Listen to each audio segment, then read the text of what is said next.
Hello. Hello. Mic check 1 2 3. Hello. Hello, friends. Mic check 1 2 3. Hello, everybody. Good morning, everybody. We are here in Johnston County, and we're here for a sad story, actually. So we'll just leave it at that. Mic check. Everyone's mic working? Oh, yeah.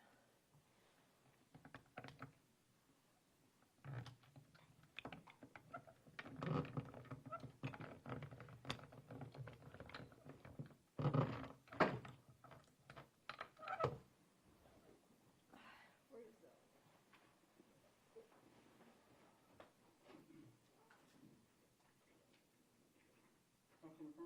Mic check 1 2 3 4 5 6 7 8. Yep.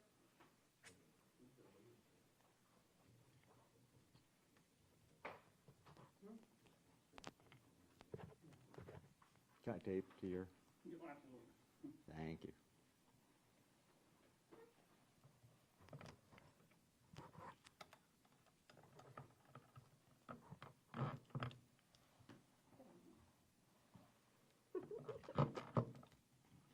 Wake up. Okay, where are we?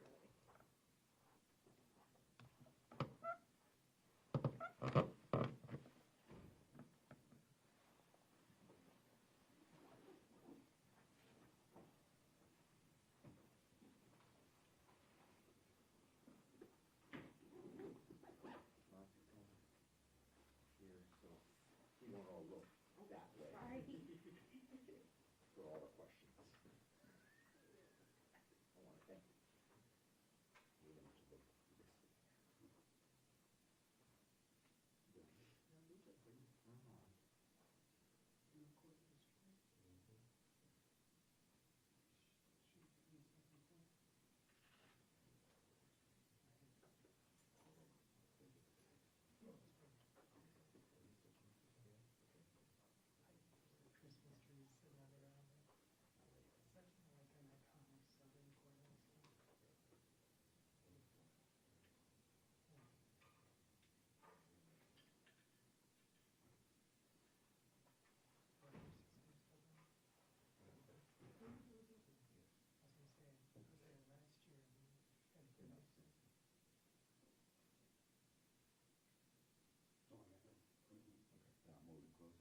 Come on up, Jeff, Don. Right here.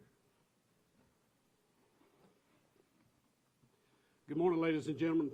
Thank you for being with us this morning. I'm Steve Bizzle. I'm the sheriff here in Johnston County. Our district attorney, Jason Waller, is on my left.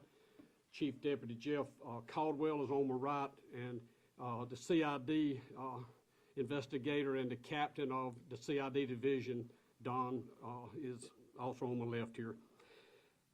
We just want to give you a recap of the situation we've been dealing with this week. On Monday night, October the 27th, just at around 10:09, we received a call into communication of an individual that identified himself as Wellington Dickens III, who was living at 101 Springtooth Drive in Zebulon.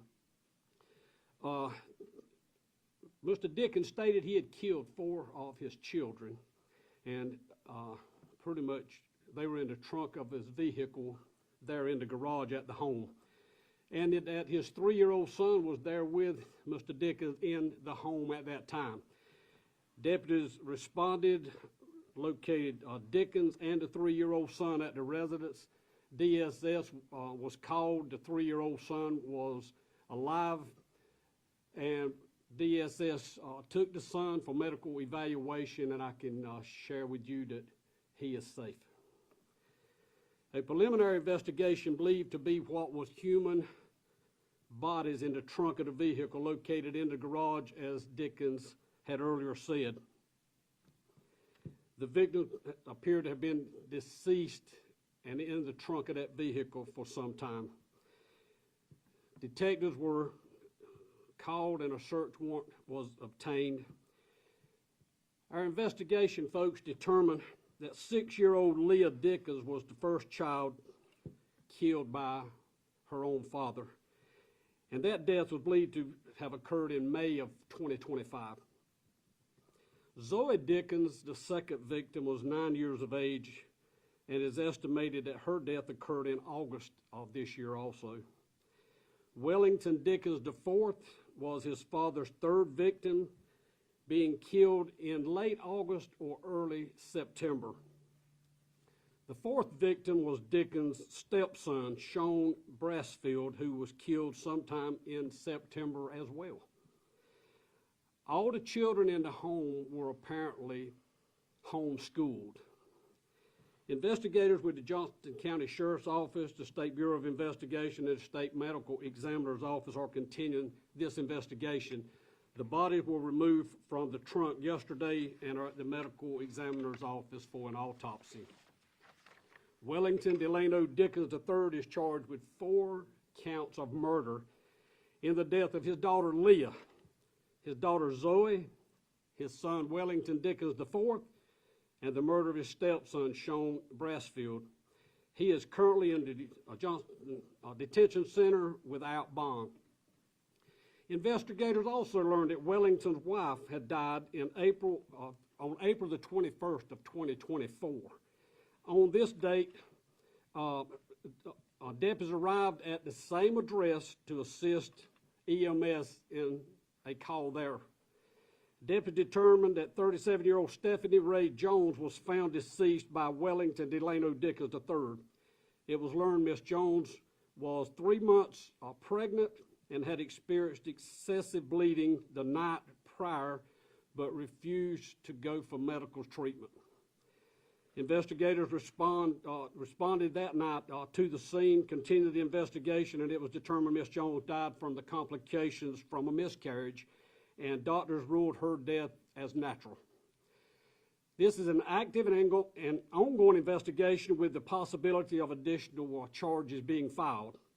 Additional information will be released to y'all at a time that is appropriate as this investigation continues. Folks, there's no known motive at this point why Mr. Dickens murdered these children. But as the sheriff, as a father, and as a grandfather, I can stand here and say there's no reason for a father to murder his children. I do want to thank everyone that has assisted us on this case. SBI Director was on the scene yesterday morning himself, He assigned investigators at our request to assist us with the crime scene, which was tough. SBI agents were there, the crime scene investigators were there, our detectives were there, our district attorney was on the scene also, as well as myself, the captain, and the chief deputy. The medical examiner's office, always great to work with it, but especially in this case involving the death of 4 children. DSS, I want to thank them. I want to thank the colonel of the Highway Patrol that reached out, anything you need. The director of ALE reached out to me, anything y'all need. The FBI reached out. And for the director of the FBI to go to the scene himself speaks volumes about the relationship and the partnership that we all share in any investigation, but especially in an investigation involving the death of 4 children. I would tell you, I was on the scene yesterday, and I saw our investigators, the SBI agents, the captain, the chief deputy, the district attorney, all standing out in the rain under a tent, but we were there for a purpose, and that was to investigate and to put this man behind bars. I would tell you, it was tough on our investigators. We have young investigators that were on the scene yesterday. They're young, they've got young families, they got children of their own. I've got children and grandchildren, and so does everybody that's standing up here with me today. I will tell you, I ask for you and the public's prayers, not only for these victims, but also for other family members, but also for the law enforcement officers that come to work every day and to do what I witnessed yesterday. Yes, that is what we do, and yes, that's what we get paid to do, but folks, we are human too, and I didn't get a lot of sleep last night. I talked to several of the detectives this morning, and they didn't either. I do want to thank the public for the outpouring of support, for prayers and their texts and their phone calls. Say thank y'all for what you do. It is tough. Thank y'all for being here today. I'm going to turn it over now to our district attorney, Jason Waller. Thanks, Sheriff. Good morning, ladies and gentlemen, and thank you for being here. Just before midnight on Monday, I got a call from Captain Don Pate at the Sheriff's Office, and he said words that no district attorney ever wants to hear. That we have a death investigation involving children. Under the rules of professional conduct, I am limited in what I can share with you about this ongoing investigation.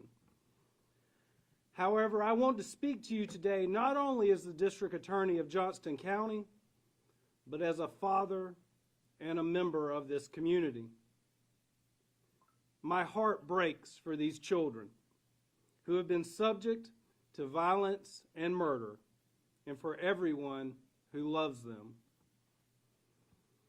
Over the past 2 days, I have worked closely with Sheriff Bizzle, Chief Deputy Jeff Caldwell, and Captain Pate, and the men and women of the Johnston County Sheriff's Office, along with Director Chip Hawley and the dedicated agents of the State Bureau of Investigation. Their tireless work in the face of such tragedy reflects the very best of law enforcement and the strength of interagency partnerships.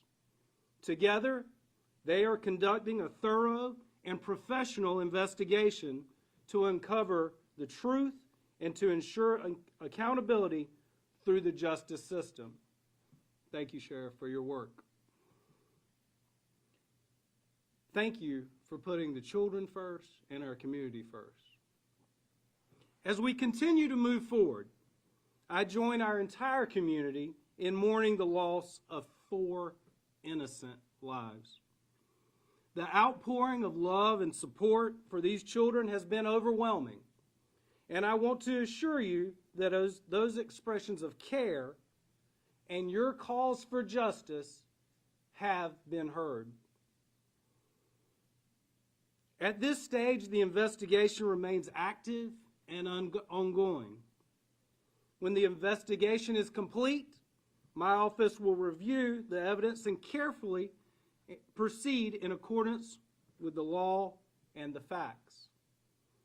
As a career prosecutor who has prosecuted both capital and non-capital murders, I understand the importance of patience and precision in this process.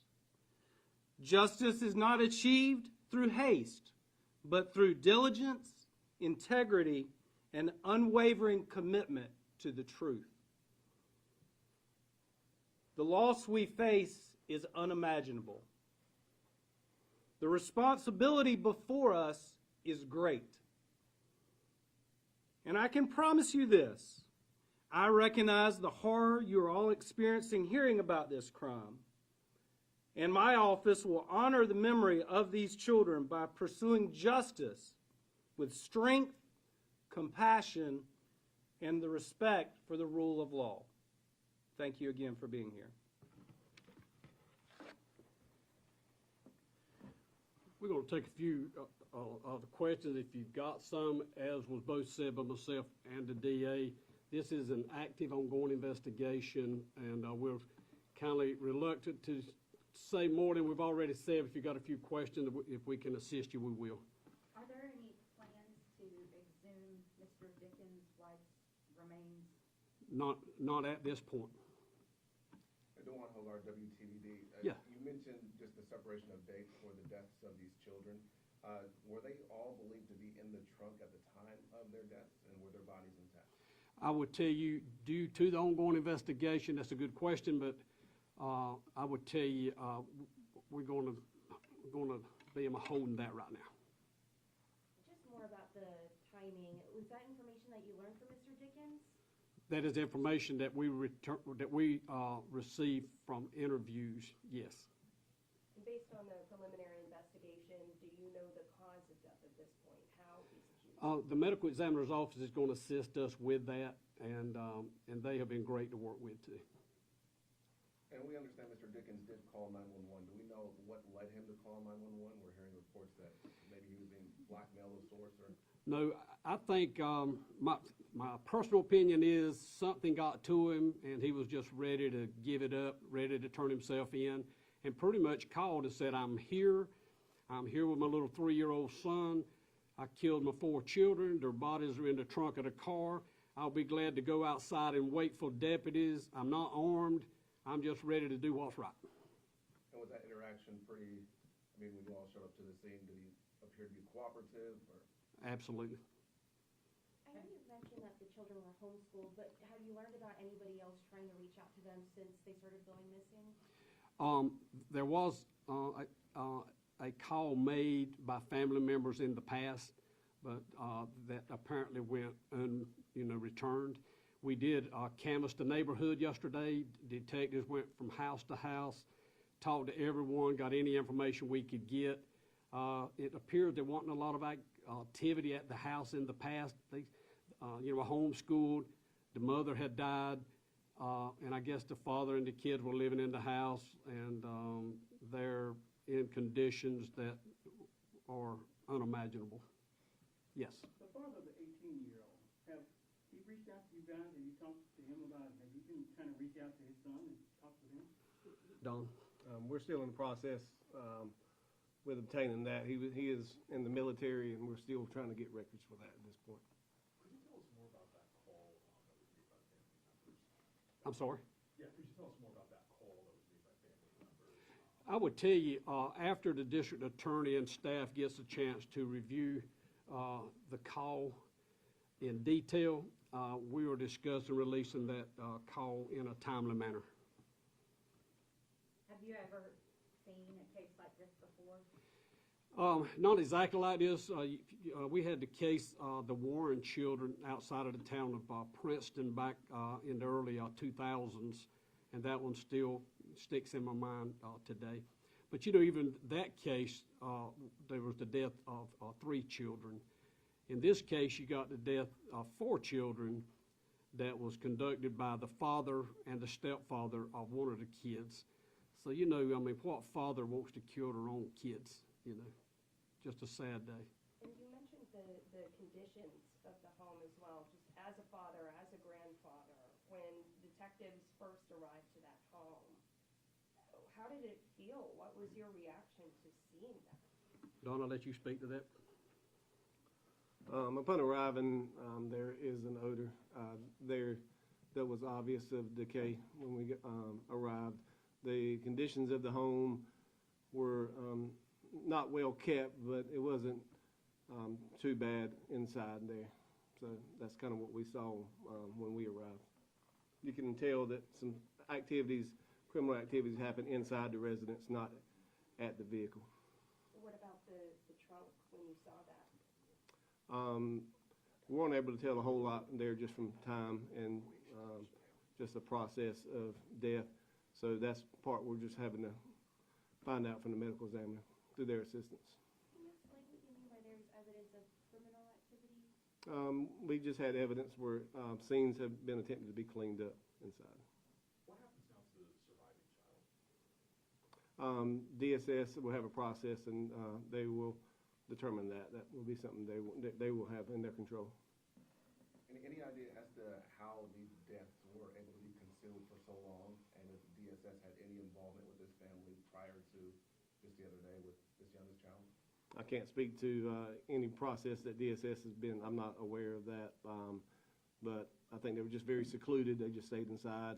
Everybody we talked to, the family was not allowed, extended family were not allowed to come and see the children, and the neighbors said they never saw them come outside. And they were homeschooled, so they were just confined to that house. Jason, anything else you got to add? Again, thank y'all for being with us today. I know your hearts are broken like ours. Yesterday was a sad day. At least there's a closure. And thank y'all again for being here today. Thank you for all you do.